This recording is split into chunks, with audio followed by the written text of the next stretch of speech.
I've done the values on these individuals. And if you do not have wealth building in the top 4 values, you are not going to be financially independent. I guarantee that's true. And people don't get that. They have fantasies are going to be somehow miraculously financially independent, but they don't know where they are. They don't know where they're wanting to go. They don't know exactly what financial independent means, and they don't have a strategy to do it. And they're not dedicated to serving people, not dedicated to actually raising their wealth building and deferred gratification. So it doesn't happen in 99% of the population. So I can tell in advance the people are going to do it. But if they're not having it in the top values, I can show people how to raise it into those values so they can increase those odds. I create clear thinking and decisive leaders who can amplify their influence. Contact me to find out how I can help you or your organisation. And today our guest is Dr. John Demartini. How are you doing? I'm doing great. Thank you for having me on your show. No, thank you for coming. I'm just super excited to find out everything.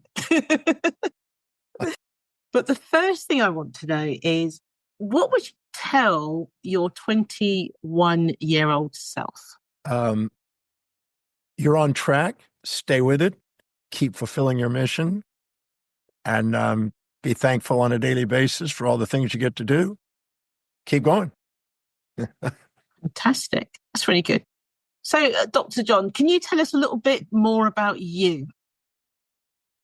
Oh boy, that's a in a nutshell, huh?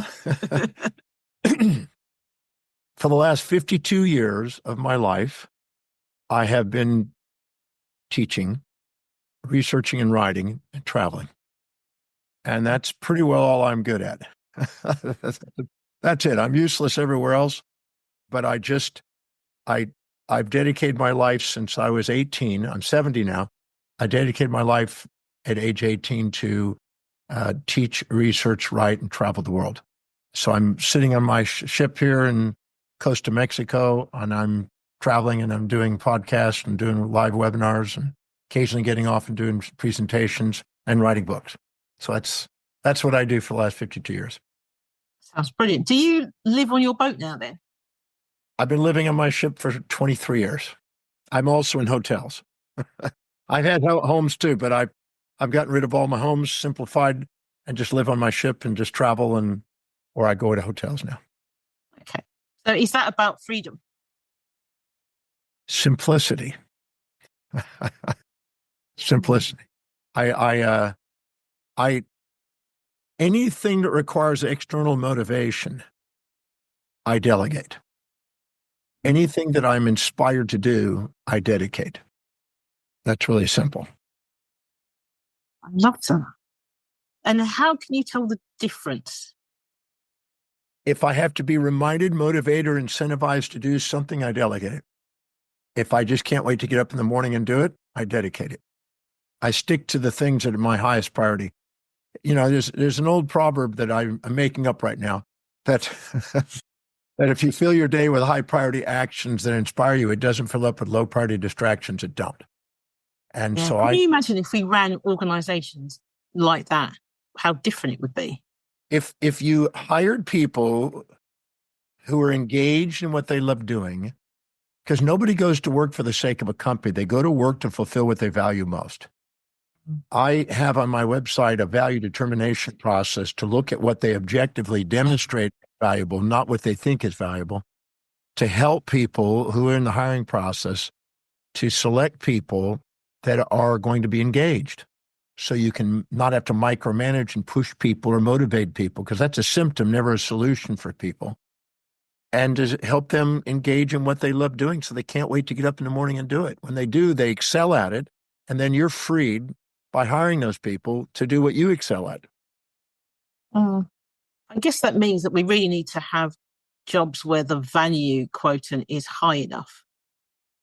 Well, when we identify the values, if we ask, how is this job description, itemized duties, helping you one by one, help you fulfill their values? If they can't answer that fluently and they have to pause and think for an answer, don't hire them.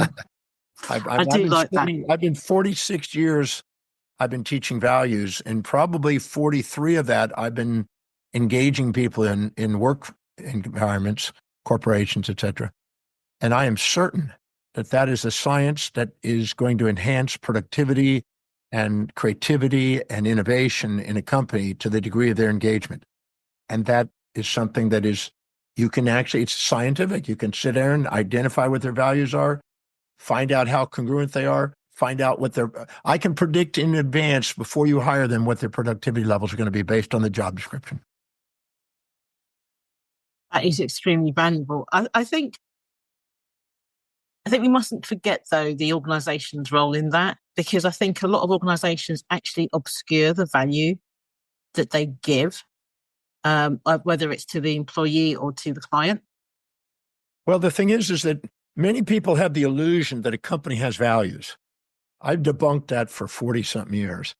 The people have values. Yes, that's true. And the CEO has a set of values, and the executive individuals have individual values, and each of the employees have individual values. Whatever their hierarchy of values is what they're going to do. You can only rely on people to do what they value most. And anytime you try to get them to do something that's important to you but not important to them, unless you communicate it in a way where they're getting a value that's important to them to do it, they're not going to be engaged to do it. So there's a science to it, and there's an art to it. And we can't just artificially say, well, here's the values of the company, because I've seen enough companies to know that that's just a bunch of smoke, most of it. PR maneuvers, because the individual has a set of values. Trying to get a collectivity of a whole value system and everybody's supposed to fit into it is sort of a pipe dream. Well, I'm not sure. Well, I guess what I'm not sure about is that I agree that we all have separate values, and it can be difficult to align them if we don't know what the values are of the organisation in the first. Like, it's not what they say, the actual true demonstratively values. And if we don't know what they are, then it can be difficult to collectively get them right. But I think, but what their life demonstrates is what the values are. Not the artificial thing that's written by a PR team. No, 100%. It's 100%. what they actually live. That's what the values are. And so if you can't identify what those values are and how they're going to fulfill your values, you're going to have conflict. I guarantee it. Absolutely. 43 years clinically, I've been working with it. I've taken millions of people through it. I'm certain about it. Been doing this a long time. No, and you're right. You can see it, like, people kind of espouse this is what the values are, but they don't. So they might say, we value honesty, or we value harmony, yet they those are social idealisms. Those are social idealisms. Those are not.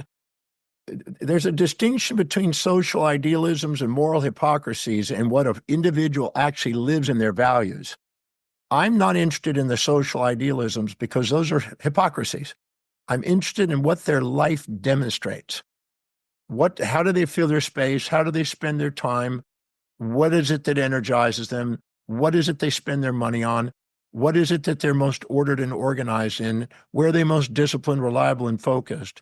What exactly is that they think about, visualize, and affirm to themselves about how they want their life that shows evidence of coming true? What do they keep bringing conversations to spontaneously? What is it that inspires them? What is it that they have as consistent, persistent goals that their life is demonstrating as it being achieved? And what do they spontaneously want to learn about? That gives you an idea of that individual's life's demonstration of values. I've asked people, I was speaking in Johannesburg to 5,000 people or so, and I asked, how many of you want to be financially independent? Everybody put their hand up. Some people put two hands, some people put their leg in the air. And I go, great. How many of you are financially independent? All the hands except 7 went down. And these were entrepreneurs. So what I explained to them, I said, you all say you want to be financially independent. That it means nothing. That's just smoke.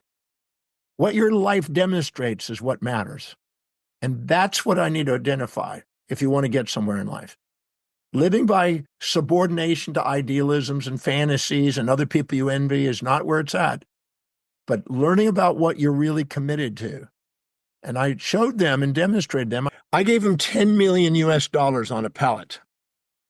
And I said, all right, you got 60 seconds to write down what you're going to do with that money. And you have to write the 10 things you would do with that $10 million. On your mark, get set, go.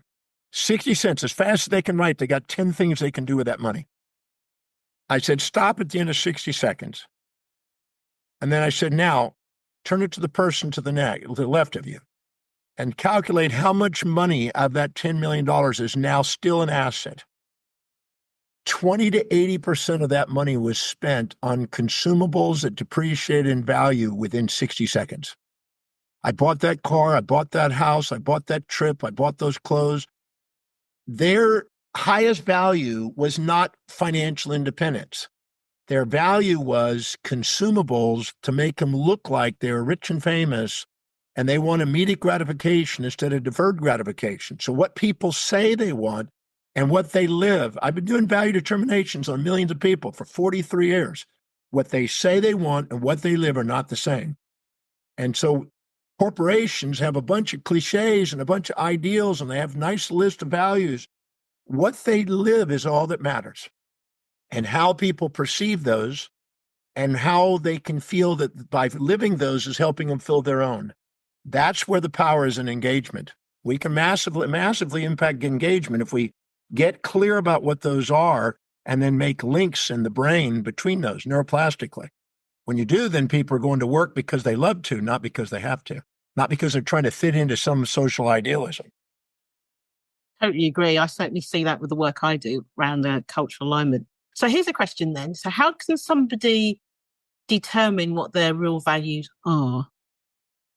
Well, on my website, drdemartini.com, there's a free private value determination that I've been using all these years. And it takes about 30 minutes. And I just went through those questions. How do you fill your space? You have a thing called proxemics, which is basically identification of your space usage. And your intimate space is about 1.5 feet around you. Your individual personal space is about 4 feet. And you got your public social space, which is about up to 12 feet and beyond that, according to those terminologies. Whatever's close, you keep close to you most consistently is important to you. If it's not important, you discard it. So there's distal and proximal. That's why it's called proxemics. So you look at carefully at how do you fill your space and what do you fill your space with. I'm sitting in front of my computer most hours of the day because I'm typing, I'm writing, I'm researching, and I'm doing podcasts and seminars. So this thing is within 18 inches of me. It's in my intimate space. I'm typing and engaging in it, and I'm looking at it with my senses. So anything that you engage in with your senses or your motor actions that's close to you within 18 inches is extremely valuable. So one of the most important things in my life is my computer. I wouldn't want to be without it. If I had a fire, I'd get my computer. So you look at what do you fill your space with most, that you most engage in, that you would be most distraught if you didn't have it with you. That tells you what you really value because you don't want to lose it. Then you look at how you spend your time. If you take a drone and look over you and you look at your day, people will say, well, my kids are important. But then we find out it's an hour a day and then 14 hours a day is at work. So what they say and what they actually, that's their fantasy, that's their idealism, that's their morality that they've subordinated to. But what their life demonstrates is what's real.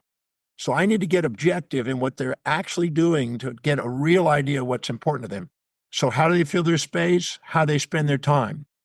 The third thing is what energizes them. When you're doing things high in your values, your energy goes up. When you do things low in your values, your energy goes down. So what energizes you? What can keep you going all day long? And when you get to do it, you have more energy at the end of the day when you started. You know, when you tap dance to work, you're inspired. When I'm involved in teaching and researching, I can go all day, 18 hours a day, no problem. The fourth one is money. You find money, make money, and spend money on things that are valuable to you. So that's why when I gave people $10 million, they spent it on what was valuable to them. None of that was going to make them financially independent. That's why they didn't have financial independence. They all fantasize about it, but their life wasn't demonstrating it because they wanted immediate gratification, not long-term vision and deferred gratification and patience. They didn't want to let money work for them, compounding. They wanted immediate gratification. So how do you spend your money? Now, you'll look, if I've been doing this a long time, if you look and ask people these questions and hold them accountable to really answer them honestly, they'll start showing an exact repetitive pattern. It'll reiterate. The next one is, what are you most ordered and organized? Because whatever is valuable to your life, you bring order and organization to it. Whatever's not, you don't get around to doing. You procrastinate, hesitate, and frustrate. So where are you most ordered and organized? In my case, it's my schedule, it's my teaching, it's my writings, very organized. Then I look at where are you most disciplined, reliable, and focused. Because you can never trust an individual to do anything other than what they value most. What they say they do, if it's not really high in their values, they'll not get around to doing it. It'd be like expecting me to cook. I don't cook. I haven't cooked. I haven't driven a car in 35 years. I don't drive. I don't cook. I have specialists doing that. I delegate that.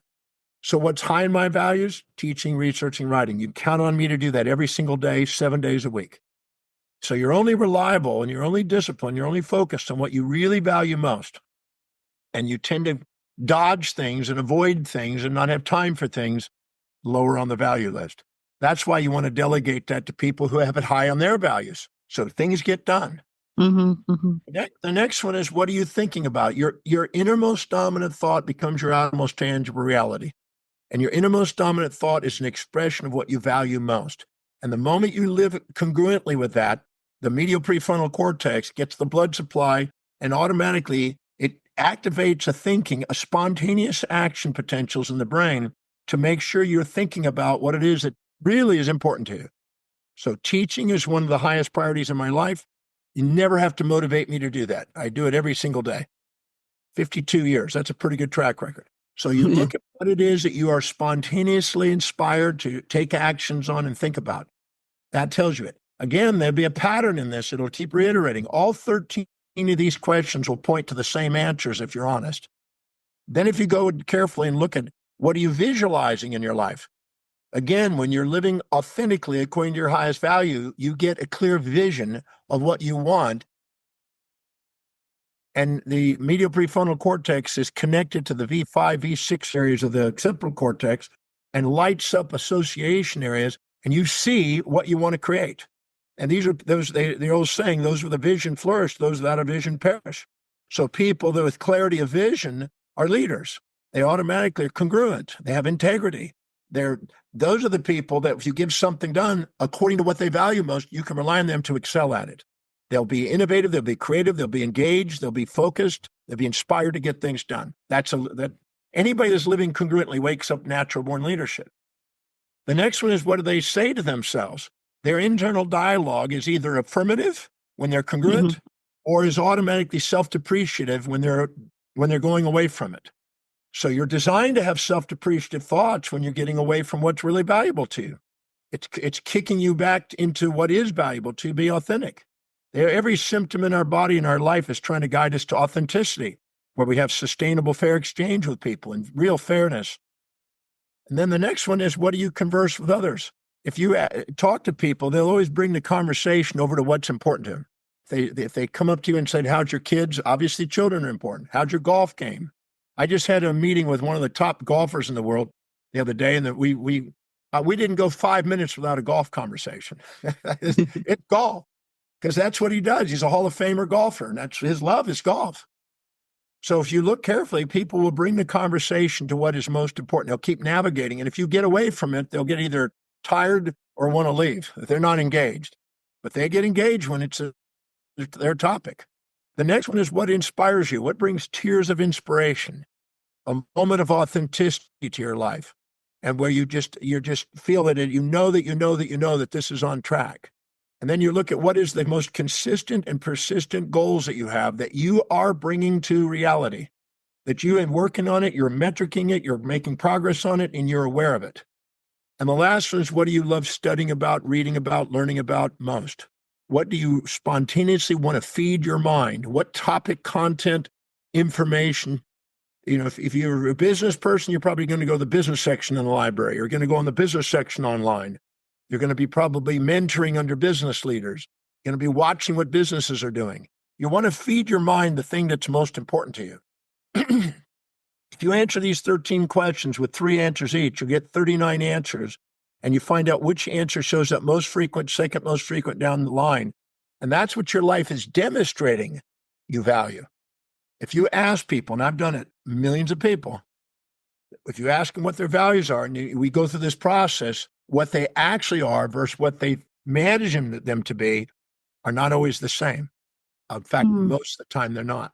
So that's why artificial values in a company, without going through and getting clear about what's being lived by the leaders, what the executive team is actually living, and what the employees actually have as their values, if you don't know that, you're going to have a hazy, frustrated, autocratic projection onto people about how it's supposed to be with all kinds of judgments. No, I like that. That's very valuable. Well, I wonder how individuals manage when they have that dissonance between what they say they value, what they actually value. And I guess some people would need some support on actually bringing those two things together.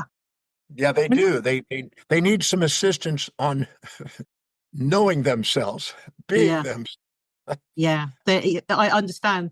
A lot of people don't spend the time to get to know who they are, so they're easily manipulated, easily moved into areas that may be not so good for them because they don't actually know themselves. We subordinate. We compare ourselves to others instead of compare our daily actions to what we value most. And we subordinate to other people, and we live in their shadows, and we try to be second at being somebody else, and we compare ourselves to others, and that's not where maximum potential lies. It's being integral and congruent with who we really are. That's where our power is.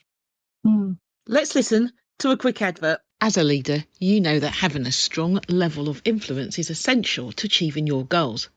But how do you know if you're truly making an impact? Take the How Influential Are You scorecard to get a clear picture of your current level of influence and identify areas for improvement.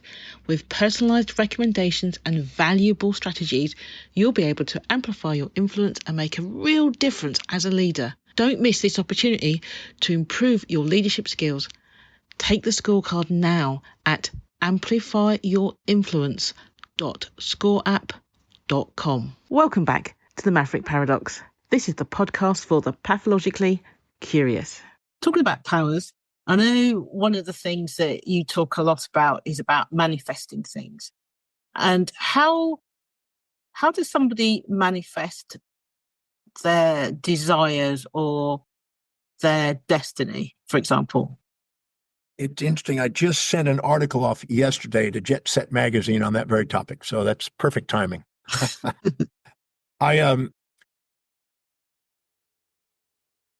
There are basically 14 steps I found that in the manifestation process. The first one is being really clear on what your highest value is, because that's where you're going to excel. Your highest value, which Aristotle, who he addressed this in his time, called the telos, the end in mind. Napoleon Hill called it the chief aim. Ed Tullison called it the primary objective. Whatever the highest value is, their ontological identity revolves around it. So if you ask me, who am I? I say, I'm a teacher. You go to somebody whose highest value is their children, you say, I'm a mother. Your highest value is golf, I'm a golfer. So your ontological identity revolves around what you value most. Your teleological purpose, the thing you feel is your mission, that you feel is your contribution and your difference you want to make in the world, revolves around your highest value. Your epistemological area of expertise, where you're going to be most knowledgeable and excellent in, is going to be around your highest value. So identifying the highest value first and clarifying in an articulate, clear manner, written statement, what are you committed to? What is your life demonstrating that if you took the closest, honest people around you and they looked at your life, they would conclude what you're committed to, what your life is really dedicated to. And finding out what that is the first step, because that's where you're going to excel in manifesting what you're wanting. Anytime you try to manifest something low in your value, you're going to procrastinate, hesitate, frustrate. The second one is you're going to dominate your thought on whatever that is. And your innermost dominant thought is going to become your outermost tangible reality. You become what you think about most consistently. your thoughts become things. And the clarity of what that thought is that you constantly want to think about. I've been teaching and thinking about teaching since I was literally 17 years old. 18 years old, I started teaching. That's been my dominant thought all these years, which is why I've done what I've accomplished in that. It's the pursuit of that which is innermost drawn into your life. Then you're visualizing it. Again, the medial prefrontal cortex lights up when you're living by the highest value, and it is connected back to the occipital lobe. And that visual center sees it. And those with a vision flourish, those without it perish. And your vitality in life is directly proportionate to the vividness of your vision. So if you have a clear vision, you're not plateauing in business, you're excelling in business. People that are uncertain and unclear and they can't see where they're going, they're the ones that they don't flourish, they perish. So identifying what the highest value is automatically makes you think about it and visualize it. You see it automatically. So you start there. That's why I put so much emphasis on the highest value and being congruent and not lying to yourself about what do you think it is, but what exactly is your life demonstrating. Then you go to what you affirm, because if you can articulate to another individual what it is that's highest on your value, congruently and fluently, they can see it. And when they can see it, they can participate in helping you achieve it. So a congruent mind that's visually clear will automatically be able to articulate it fluently in such a way that people can see that vision, and it will be engaging and almost charismatic the way they do it because they're inspired by it. Yeah. When they do that, they will have 6 character traits. They'll be grateful for what they're doing. They'll love what they're doing. They'll be inspired by the vision. They'll be enthusiastically wanting to work on it. They'll be certain about their skill because it's the area of their expertise. They'll be present with it because they're unwavering in their pursuit because it's something clear and priority to them. When they do, they'll tend to be inspired and they'll want to write things down. We've all had moments of inspiration. We want to capture whatever that idea was. We want to write it down in space and time and clarify what we want to accomplish and when and where. And we get clear. And we store those in our episodic memories, in our amygdala, and our hippocampus, and we get clear about what we want to do. Then we spontaneously act. Anytime you're doing something high in your value, your self-worth goes up. Anytime you do something low in your value, your self-worth goes down. The moment you're doing something really important to you, your self-worth goes up. Your deserve level of receiving goes up. You start to filter your reality through those values. The thalamus is a relay center that filters things. And you're able to see things, and you're able to absorb things and assimilate and hold on to things and apply things, the information. Then what you do is you go and you're now affirming it. You're now writing it down in space and time. Now you're acting on it. Your energy is infinite once you recognize if you live by your highest value, your energy goes skyrocketing. There's no lack of energy to somebody who's congruent. There's only a lack of energy, and you're designed to have chronic fatigue when you're trying to be somebody you're not.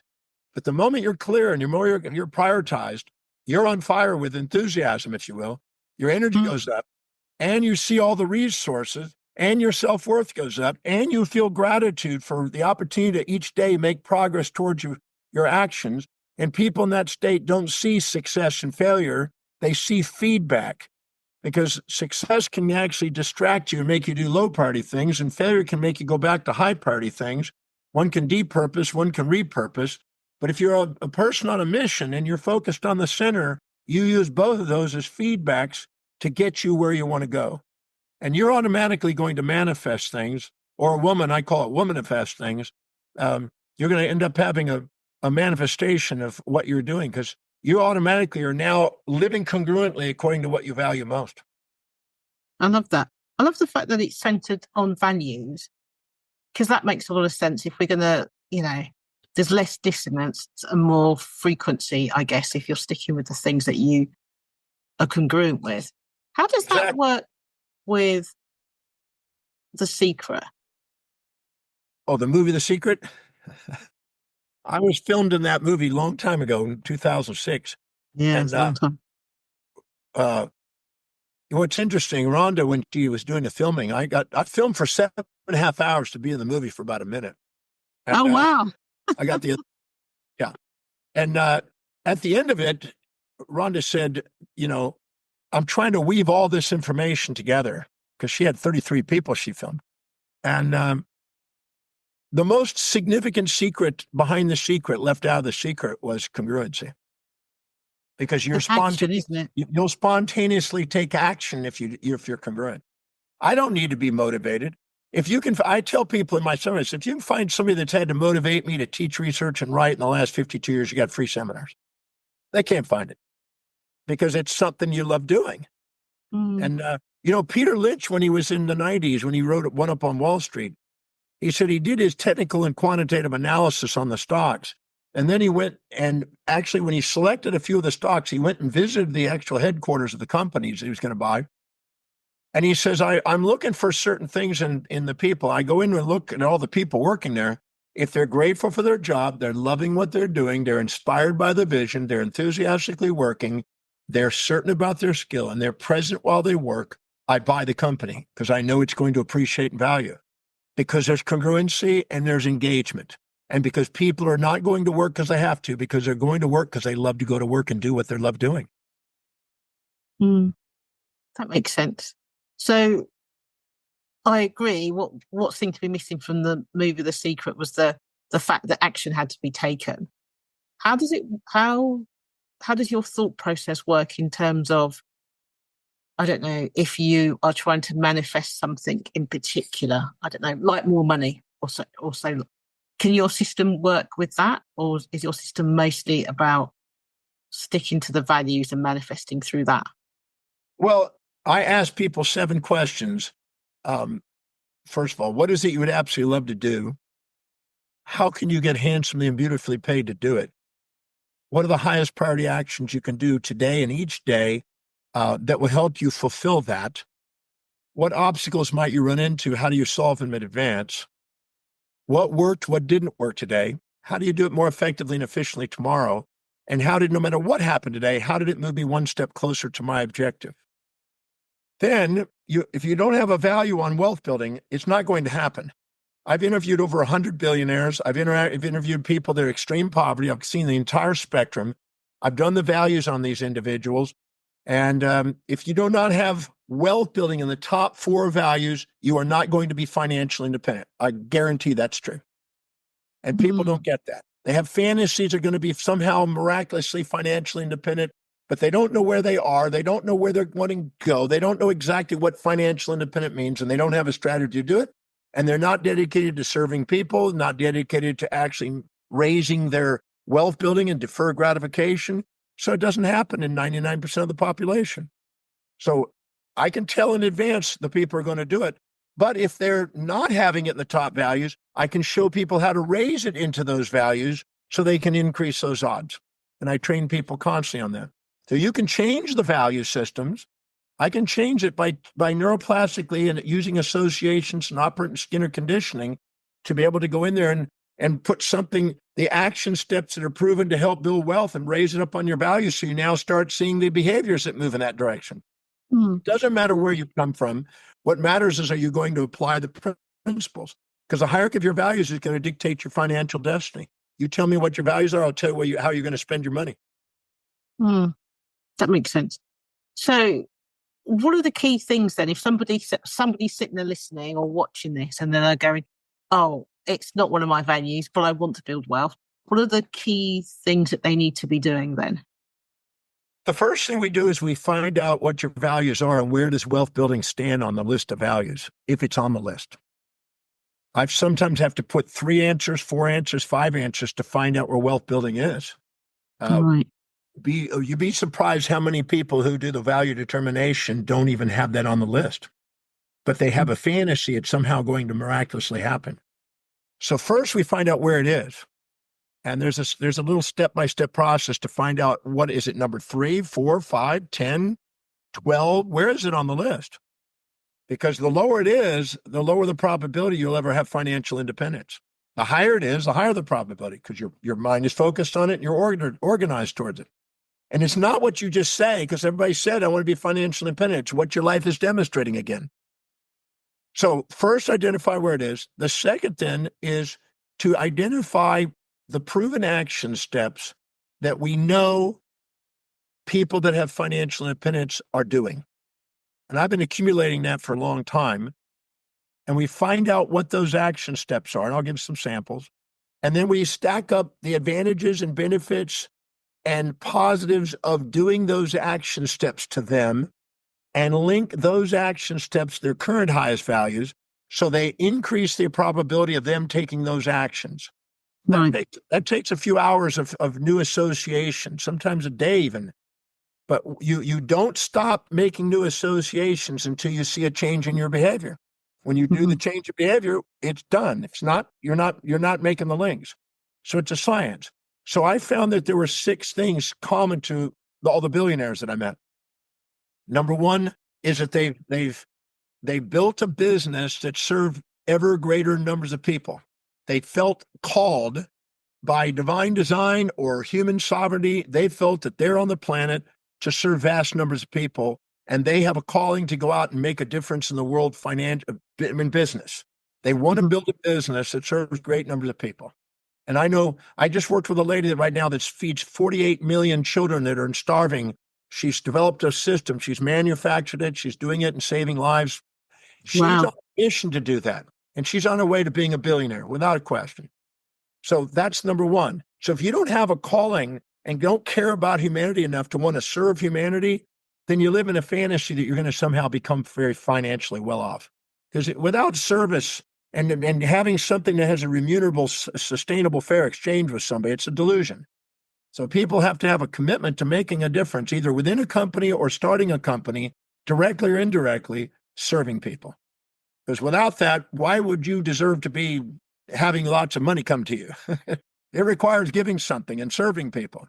When you love serving people and love to make a difference in people's lives, that's one of the keys in wealth building.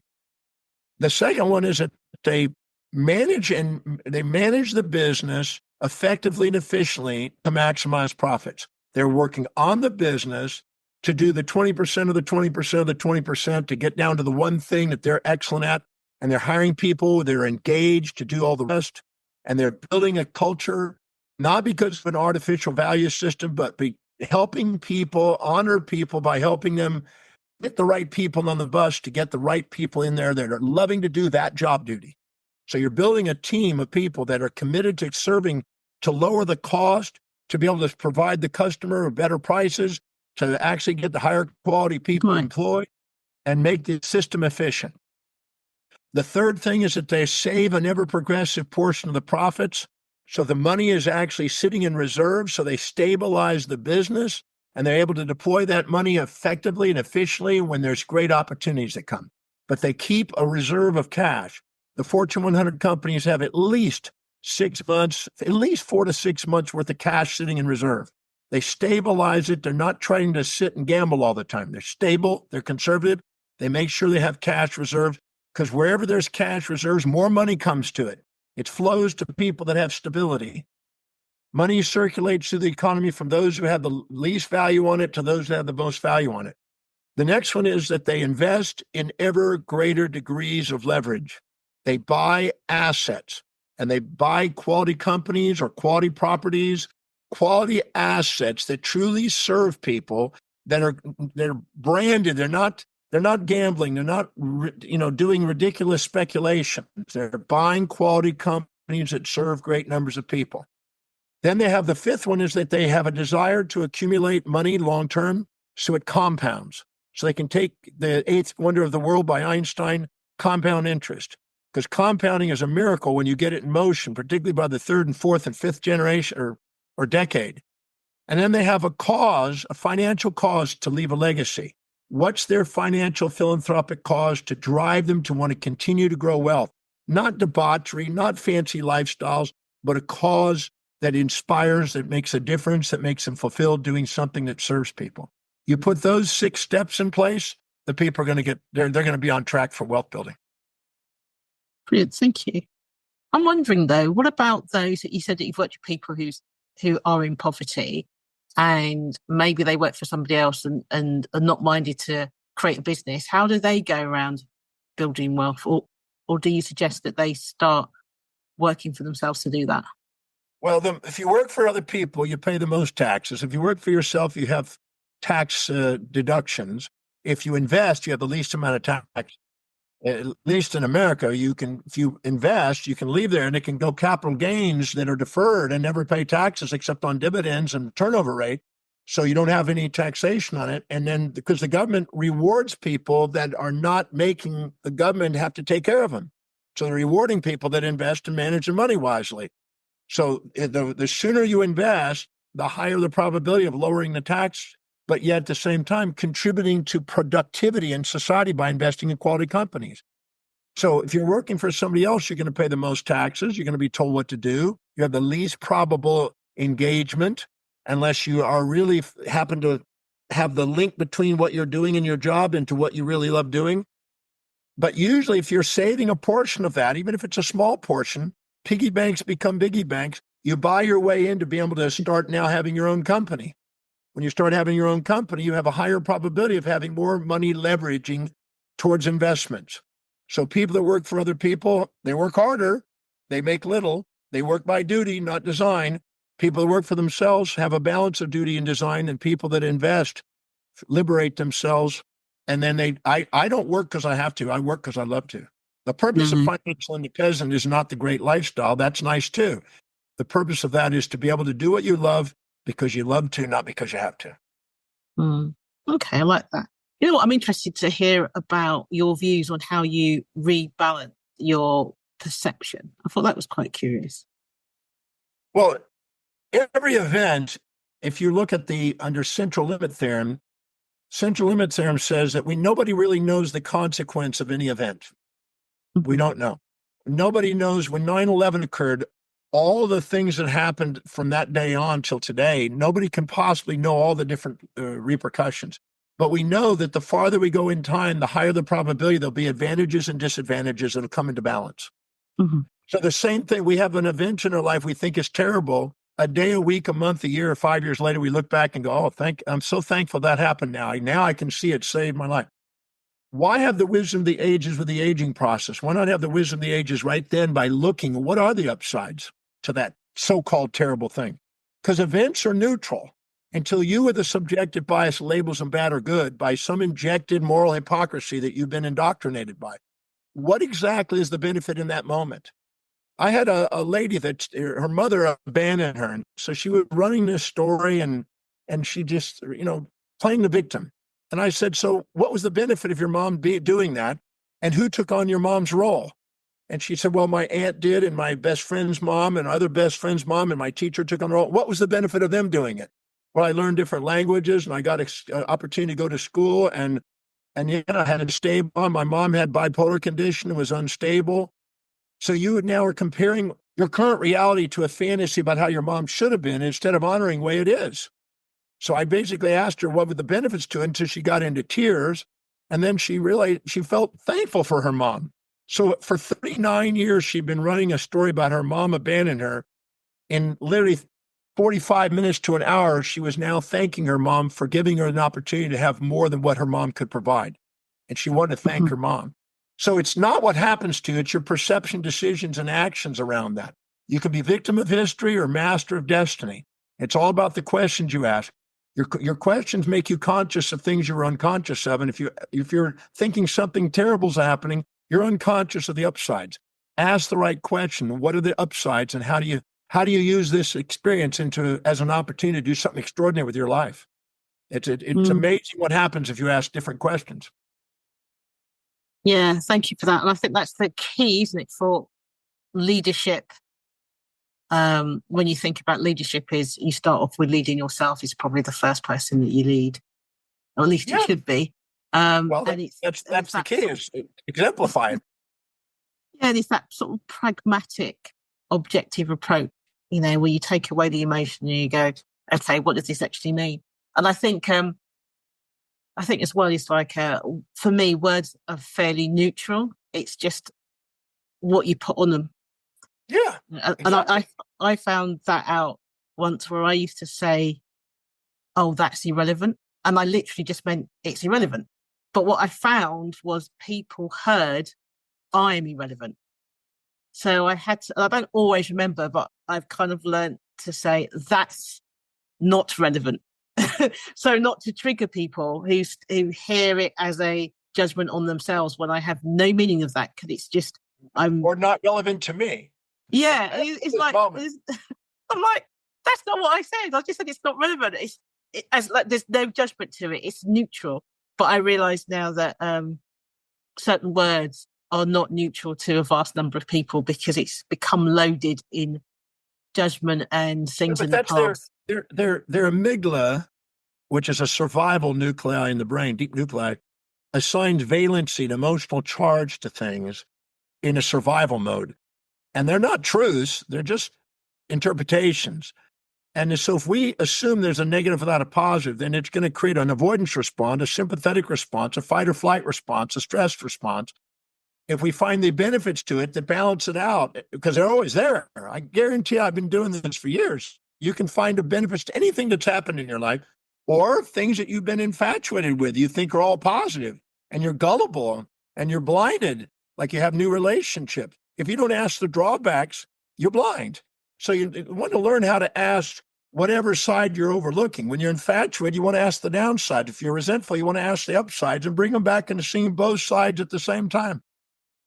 That's when you have epistemology. That's when you actually know something. You don't know something when you're infatuated or resentful. You're blind. You know something when you see both sides simultaneously and you feel love for something. That's one of the things about maverick leadership is that it does everything it can to avoid confirmation bias. So if there's too many yes voices or too many no voices, it's actively seeking the opposite, even if that's not what you agree with, because you need to check. And sometimes almost always you need to hear the other point of view, even if it's painful. And then once you have both sides, then you can decide, yes, I was right, or no, I wasn't. But you can't make a decision based with one thing. I learned from a guy who was the CEO of American Capital Corporation. I was going to lunch with him. And right before we went to lunch, this guy came into his office because I was in his office. And he says, one of our funds went down $470 million today. And my stomach went to a knot because I was just thinking, I can imagine me losing $479 million today. And he didn't bat an eyelash. He said, do this, this, this. You ready to go to lunch, John? Just absolutely just clear. And so I asked him on the way, how did you make a decision so quickly like that? How did you know how to make the right decision? He says, I don't make right decisions. I make a decision and then we come back and make it right. And you need to be without emotion to do that too, don't you? You have to put that to one side to be objective. Anything you fear the loss of or anything you fear the gain of runs your life. Anything that you see both sides to, you run. You're a manager and leader of that which you see both sides of. That's why leaders have to be able to manage paradoxes, contrary opinions. Well, you know how much I like paradoxes. That's right. It's definitely able to do that. So, John, before we come to an end, is there anything that you want to talk about or add or leave with the audience? No, you've been asking great questions. So, all I can say is whoever's listening out there, don't compare yourself to other people. Don't sit there and look up to somebody and put them on a pedestal because you're blind to the downside and then you're blind to your upsides. Oh, have reflective awareness. If you see somebody you admire, look inside and find out where you have the same thing in your own form. That if you can only admire people that represent a part of you that you're too humble to admit you got. And the same thing, if you resent somebody and dislike them, look at it, you've got a finger pointing at yourself.